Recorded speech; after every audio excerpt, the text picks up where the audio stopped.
গরম চা তুমি ঠান্ডা করে খাচ্ছ কেন? আরে আমার বুকের ভিতর তো তুমিই আছো, যদি তোমার গরম লাগে। উম, মরণ দশা, বুড়ো বয়সে ভীমরুতি জেগেছে।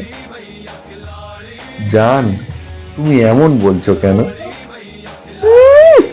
হারাম জাদা, কি দরদ! মদ গেলার সময় মনে থাকে না আমি বুকের মধ্যে আছি। পাগল হতে আর বাকি আছে।